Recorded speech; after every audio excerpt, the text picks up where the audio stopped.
Simula ng umaga at damhin ng pagpapala, araw ay gawing payapa, na Espiritong Banal ang kasama. May matibay na pag-asa, tayo ay mga pinagpala, na tanging sambin ng puso. Ama, salamat po. Kapag nagtutulungan tayo bilang isang pamilya, hindi lang tayo nag-aayos ng mga gawain. Tayo ay nagtatatag ng pundasyon, pagmamahal, respeto at pagkakaisa. Mula sa pamamahala ng tahanan, pagsuporta sa mga pangarap sa isa't isa, hanggang sa pagharap sa mga hamon. Ang pagtutulungan ay nagbibigay daan para maramdaman ng bawat miyembro ng pamilya ang kanilang halaga, ang kanilang koneksyon. Ang katotohanan ito ay siya ring isang mensahe mula sa aklat na isinulat ng kapatid na Isagani Capistrano, ang pangunahing lingkod ng Most Holy Church. Sa daily reflection na Footprints ay mababasa natin.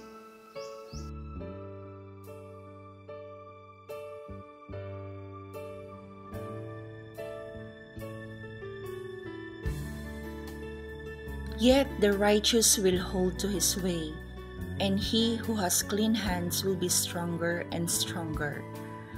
Job chapter 17 verse 9. Every day we have to make decisions. We expect that the decisions we make will bring us a good and better life. We are very careful in considering our choices, especially when it comes to family matters. We must know that there is a great influence to our own family from the choices we made. Once we make a wrong choice, it will leave scars, pains, and questions. Our family and loved ones will suffer the consequences of our incorrect decision. So, what choice or decision should we make concerning our lifetime welfare? The old Israel turned their backs on God, perceiving their service to Him as insignificant. Joshua made a very crucial decision for him and his family, a decision that will lead them to a blessed life on earth and to an eternal blessing. Joshua strongly declared his choice, "But as for me and my family, we will serve the Lord." From his youth, Joshua ministered to Moses. He is full of the spirit of wisdom. He led Israel into the promised land. He began in the right way and ended with a conviction of his choice. He carefully obeyed God's instruction. They say that to do the right thing is the hardest thing to do. Joshua did not think so. There is no time in his lifetime that he separated from God's way. He gained victory after victory. God made him great in the eyes of all Israel. Whatever comes our way, whatever battle is raging inside us, we always have a choice. Our choices make us who we are, and we can always choose to do the right thing. So, if you want to change, your choices must change. And today is the best day of your life to begin.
Kayo po ay kasalukuyang nanonood ng programang ipinaglilingkod ng Kabanal-Banalang Iglesia ng Diyos kay Kristo Jesus.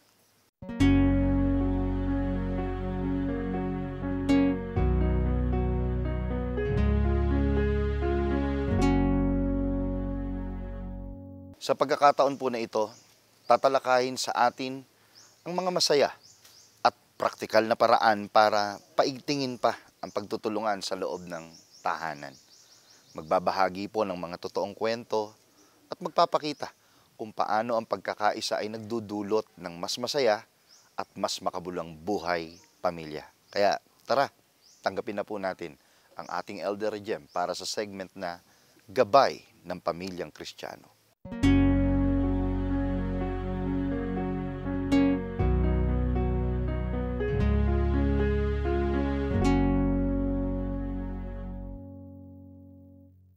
Shalom po mga minamahal na kapatid at sa inyo rin po na aming mga taga-subaybay. Isang good morning po sa inyong lahat, a blessed day. Sa mga tinawang lahat ng mga magkakapatid. Ang tatalakayin po natin sa araw na ito ay aking pong pinamagatang Better Together. Better Together. Sa tatalakayin pong ito natin mga kapatid, ating pong pag-aaralan, yung kahalagahan po ng tinatawag na teamwork. Teamwork. Ano ba yung teamwork? Ito po yung the combined action of a group of people, especially when effective and efficient. Ito po yung magkakasamang pagkilos o paggawa ng group of people para sa lalong epektibo at efficient na mga paggawa nila sa kung ano man yung kanila pong ginagawa. Kaya ito po ay napakamahalaga sa isang sambahayan o sa isang pamilya. Kaya tatalakayin po natin yung importance ng pong teamwork hindi lang po sa sambahayan, maging sa workplace, sa mga dako na kung saan doon po tayo nagtatrabaho. Pwede rin pong sa mga dako na halimbawa, meron tayong mga ministry sa church. Mahalaga po na yung mga magkakasama sa isang lugar, sa isang samahan, sa isang workplace, meron po silang tinatawag na teamwork. Yung paggawa ng kani-kanyang gawain at yung mga gawain niyo yung nagkakatulong para lalo po silang maging productive sa kanilang mga gawa. Sabi nga po, yung pong teamwork is an essential skill or element to help us accomplish our goals and objectives. So, di ba, sa isang pamilya, sa isang sambahayan, yung mga magulang may mga goals yan. May mga pangarap para sa kanilang sambahayan. So, mahalaga po na yung mag-asawa, siyempre, unang-una, at siyempre yung kanilang mga anak, ikakitaan po sila ng pagkakaisa, yung work as a team, para po yung mga goals nila sa buhay, magkaroon po ng kaganapan. Ano yung halimbawa? O goal nila na magkaroon ng sariling bahay, magandang bahay. Goal nila na makabili ng sasakyan. Maring pangarap nila na mapagtapos sa pag-aaral ang kanilang mga anak. Ang lahat po ng iyon, plano sa buhay ng isang sambahayan, ng isang pamilya, na mahalaga po na lahat ng sangkap magkaisa. Gumawa ng ayon po sa kanilang mga gawain para po ma-achieve nila, matupad yung kanilang mga pangarap. Sabi nga, sa teamwork, teamwork benefits from differing perspectives, feedback, strength, and talent. Kasi pagka po marami nakakasama-sama sa isang gawain, nagtutulong-tulong, para mangyari isang bagay na gustong mangyari sa kanilang buhay, mahalaga po na yung mga, halimbawa, mungkahi, yung po mga ideas ng isa't isa, yung po mga skills, yung po mga strengths ng bawat isa, mapagsama-sama po yun para yung collective effort o yung collective skills po nila, magbunga po sa katutupad ng kanilang nais na mangyari sa kanilang buhay o sa kanilang mga samahan. Sabi nga po, none of us is as smart or better as all of us. So, wala pong isang tao na siguradong mas smart siya, mas better sa isang grupo ng mga tao na nagsasama-sama sa kanilang mga pagkilos. Kaya dito po sinasabi yung kahalagahan na talagang maging magkatuwang din, mag-asawa at ang kanilang mga anak. At maging sa trabaho, sa workplace, maging sa mga gawain po sa church, sa iglesia. Hindi maaaring akuin ng isa lamang tao ang isang gawain. Mahalaga po na sila'y magkaisa, magkaroon po ng tinatawag na teamwork para po talagang makapag-contribute ang bawat isa, at mangyari po ang kanilang mga nais na mangyari. Sabi nga po, yung pong contributions from everyone are valuable. Mahalaga po yun. At yung pong efficiency talaga ng mga paggawa, mangyayari. Magiging efficient, magiging mabilis magawa ang dapat na gawin. At magiging productive po. Marami po ang magagawa pagka ang isang grupo nagkakaisa, gumagawa as a team. Sabi po sa Ecclesiastes 4:9, doon po yung nakasulat, two are better than one because they have a good return for their labor. So ito pong talatang ito yung nagsasabi lang na totoo po talaga na ang dalawa mas maigi kaysa isa. Yung pong return, so yung pong proceeds, yung pong production, madodoble. Mas lalo po silang makagagawa ng mas marami. Kaya yung pong tinatawag na hard work, halimbawa, nagiging light work po yun, di ba? Isang mahirap na gawin, pag may kasama ka, may katulong ka, yun po ay nagiging madali. Alam niyo po, yung teamwork, it also cultivates yung pong communication Di ba? Kasi hindi kayo pwedeng gumawa as a group na hindi kayo mag-uusap.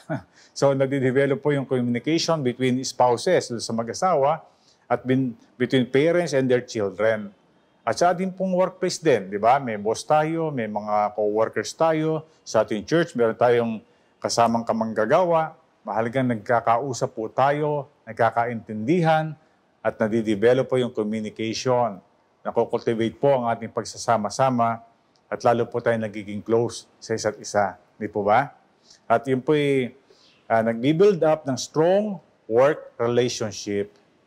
Pagka ang lahat po may isang layunin, patungo sila lahat dun sa isang layunin yaong, gumagawa sila lahat.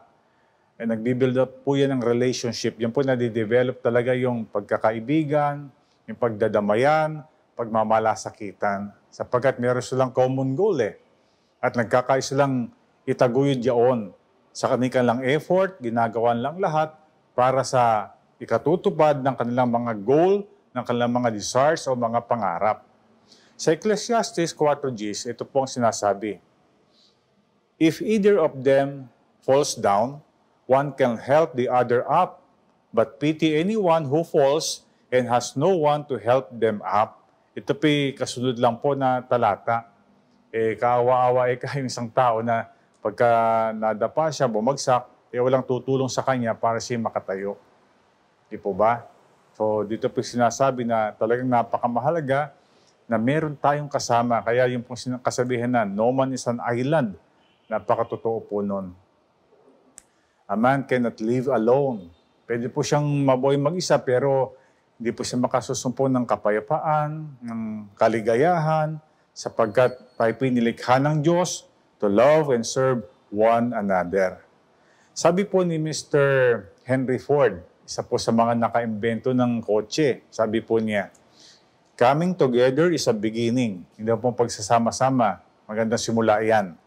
Keeping together is progress. Yung palaging pagsasama-sama, progress yan, pag-unlad. But working together is success. Diba? So, mahalagang magkasama-sama. Okay yan, magandang simula yan. Yung manatili kayong magkakasama, okay yan. Pero mas lalong mabuti kung kayo kikilos at gagawa ng sama-sama. So, sa pamilya, mahalaga po yan, di po ba? O, hindi lang yung tatay at nanay ang masikap, pati yung mga anak, mag-aral kayong mabuti. Nagsisikap ang mga magulang nyo para magtrabaho. Yung iba, nagpupunta pa sa abroad. Di po ba? Ang inyong effort naman, dapat makita din naman. Mag-aral kayong mabuti, huwag kayong maging bulagsak sa mga paggastos. Teamwork nga di ba? Gusto nyo makapag-save, gusto nyo ma-appreciate yung paghihirap ng magulang ninyo. Yun po ang dapat na mangyari. So, working together is success. Applicable po yan sa lahat ng grupo, sa lahat ng samahan. Mahirap po sa isang grupo, talagang walang unity, wala pong yung peaceful environment. Kaya mahalaga po na makreate talaga sa ating environment yung pong pagkakaisa, yung katuwaan, yung pong joyfulness, yung pong kawalan ng bitterness o kaya resentment sa ating pagsasama-sama. So mahalaga po na malinis ang isip, malinis ang ating puso, at lagi po nating aanyayahan ang guidance ng Holy Spirit. Nung pong isang pangyayari sa Biblia, ang Panginoon po ay inutusan si Nehemiah to rebuild the wall around Jerusalem. Yun po, isang utos po ng Panginoon kay Nehemiah kasi talagang bumagsak po yung walls of Jerusalem eh. Pero siya po ay inutusan ng Panginoon to rebuild. Itayong muli yung walls of Jerusalem. Pero yung enemies po nila, talagang ayaw na mabuild yung muli. Pero kumakalaban doon po sa layunin ng Panginoon na mabuong muli yung pader, yung mga walls of Jerusalem. So, yung mga ayaw po na ito'y matayong muli, yung mga kaaway sa paligid, sila po'y nag-iisip kung paano masasabotage. Kung paano po mapipigilan na maitayong muli yung pong walls of Jerusalem. So, ano po ang ginawa nila ni Nehemiah? Alam niyo po, half of them work. Kalahati po sa kanila, doon sa grupo ni Nehemiah, talagang nagtrabaho. Nagtayo po ng mga walls o pader na pumapaligid sa Jerusalem. At the other half po naman, nagbabantay.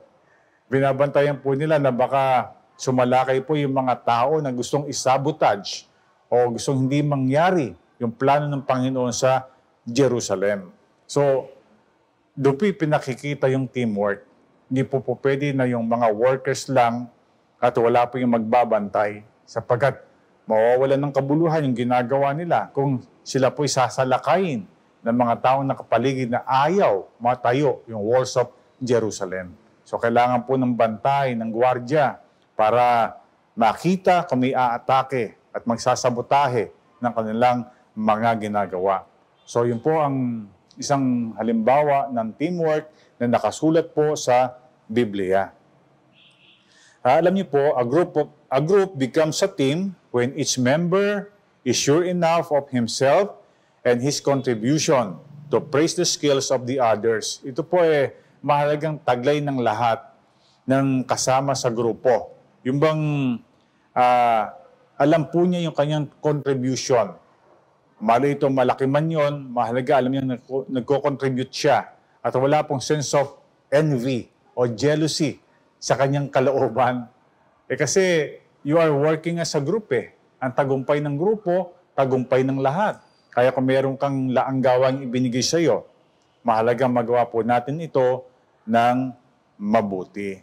At pinipraise din po natin yung mga skills and talents ng ating mga kasama.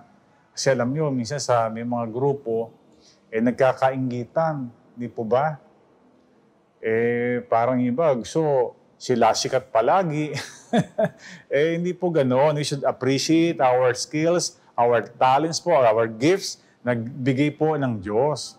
Lagi po natin isipin na, halimbawa sa pamilya, maging sa samahan sa church, binigyan tayo ng Diyos ng kanyang skills, ng kanyang gifts, para ipag-serve natin, di ba? Ipaglingkod natin sa isa't isa. Gawin lang po nating maayos. Wala pong inggitan. Wala pong silipan. Ba't ito lang nagagawa mo? Kasi yan lang ang kaya mo, di ba? Yan ang gift na bigay sa iyo ng Panginoon. So, tinatawagan po ang lahat ng tatay, ang lahat ng nanay, at sino man po mga leaders na maaaring pong nangunguna sa mga grupo. Grupo sa trabaho, grupo sa paglilingkod sa Panginoon. Mahalaga po na ma-cultivate natin yung teamwork sa ating mga kasama. Tayo pong unang-unang maging proponent nito, tagapagtaguyod. Kasi kung gusto natin maging productive talaga, marami tayong magawa at mag-glorify ang Panginoon, pagkaisahin po natin ang ating mga skills, ang ating efforts, at yun po yung magiging mabunga. Lagi lang po tayong mananalangin kapag po tayo sama-sama ng gumagawa ng ating mga tungkulin. Alam niyo po, kahit po sa sports, sa mga ball clubs, halimbawa, basketball clubs, football clubs, napakahalaga po ng teamwork. Hindi po pwedeng isang star player lang ang magtataguyod ng kanyang team. Wala pong mapapala yun, wala pong mararating. Whereas kapag po lahat, halimbawa, basketball players sa isang team, kayo sama-samang kumikilos, nagpapasahan kayo, may rebound, may nagsushoot, may nag-a-assist, di ba? May nagmo-motivate, yun po yung coach, yung mga assistant coaches, yun po ay magbubunga ng tagumpay. So sa pamilya ay gayon din. Ang tatay at nanay, sila ang mga leaders, sila po mga coaches, tayo po yung mga co-players, yung mga anak, yung mga apo. Magkaisa po tayo sa pagtataguyod ng mga layunin at nais na mangyari sa ating pamilya. Kahit po sa mga anumang establishment yan, applicable po yun. At lalo na po sa church. Gusto mong dumami ang isang grupo dyan sa inyong dako. Magkaisa yung mga namumuno dyan, yung pamunuan. Hikayatin na magkaisa sa pagkilos, sa mga pagdalaw, sa mga paglilingkod, at pagmamalasakit. At yun po yung magbubunga ng pagkilos sa mga kasama na lalong masigla, masikap, at masipag. So, when we help each other freely and voluntarily, there will be a spirit of teamwork that can conquer a multitude of problems. Ulitin ko po when we help each other freely and voluntarily, hindi ka napipilitan, talagang binibigay mo yung best mo. Sabi nga, there will be a spirit of teamwork that can conquer a multitude of problems.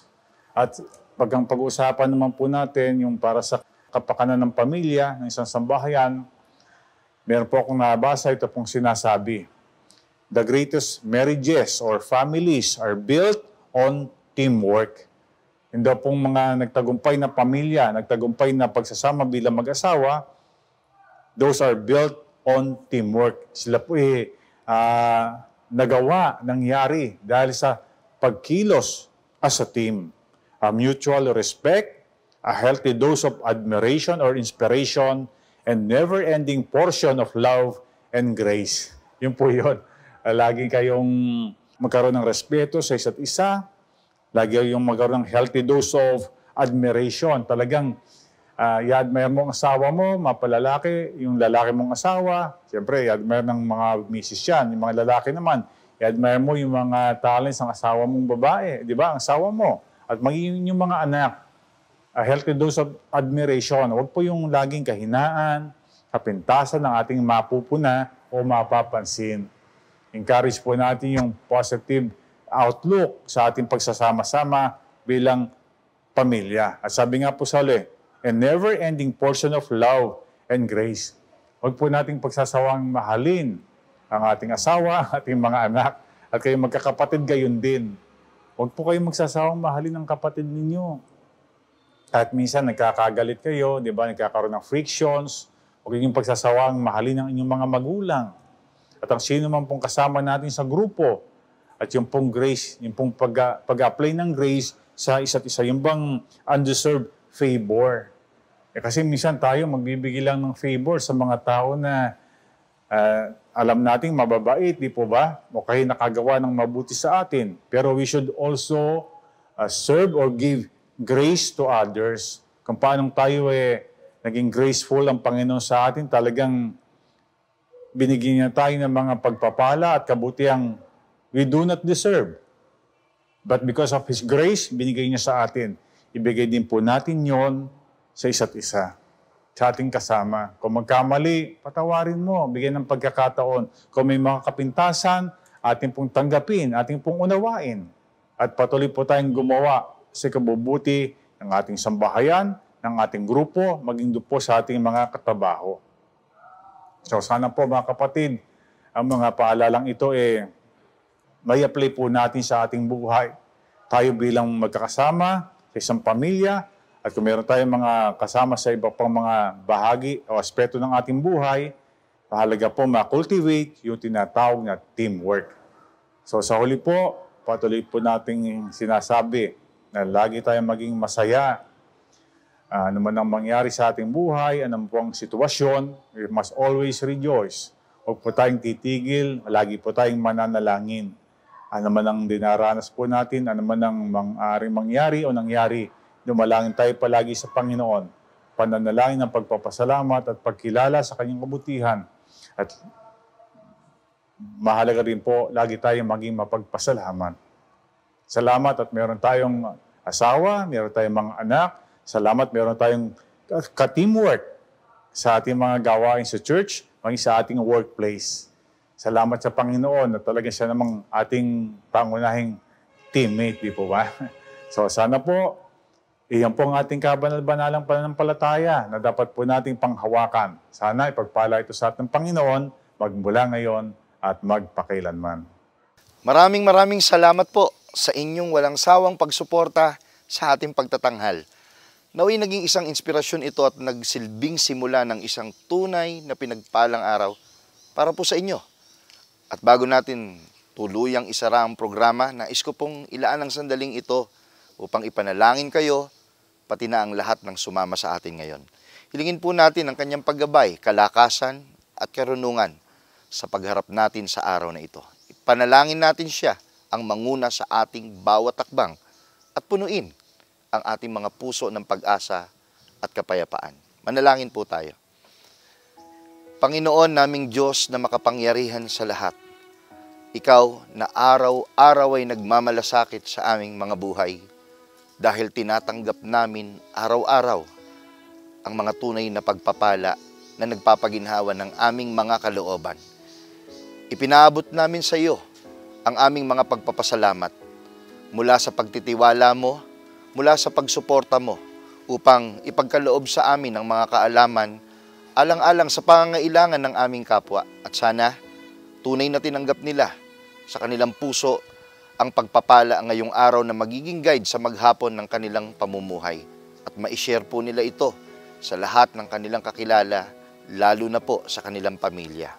Ang lahat ng ito, Panginoon, ay patuloy naming hinihiling sa iyo na lalo pang mapaunlad ang palatuntunan o programang ito upang marami pa ang amin pong mapaglingkuran na siya namang kalooban mo na ipinag-utos sa amin.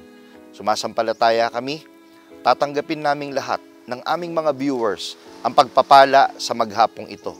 Ito ang aming hinihiling sa pangalan mong Kristo Jesus na aming tagapagligtas. Amen. Maraming salamat po sa inyong pagtangkilik sa palatuntunang ito ng Kabanal-Banalang Iglesia ng Diyos kay Kristo Jesus. Kung nais po ninyong mapanood ng iba pa naming programa, mag-subscribe sa ating YouTube channel na The Most Holy Church at bisitahin ang aming Facebook fanpage na MHC Media. Upang lubos po ninyong makilala ang Kabanal-Banalang Iglesia ng Diyos kay Kristo Jesus, bisitahin ang ating official website na www.mostholychurch.com. Para naman po sa inyong katanungan, prayer request, o libreng Bible study sa inyong tahanan, i-post lamang ang kahilingan sa comment section ng programang ito. Maaari din po kayong tumawag o mag-text sa mga sumusunod na numero. Sa Smart o Talk and Text, 0909-555-5009. Sa Globe o TM, 0926-383-0454. Sa Dito SIM, 0991-419-2027. At sa landline, 8255-6949 o 8553-0946. Maraming salamat po.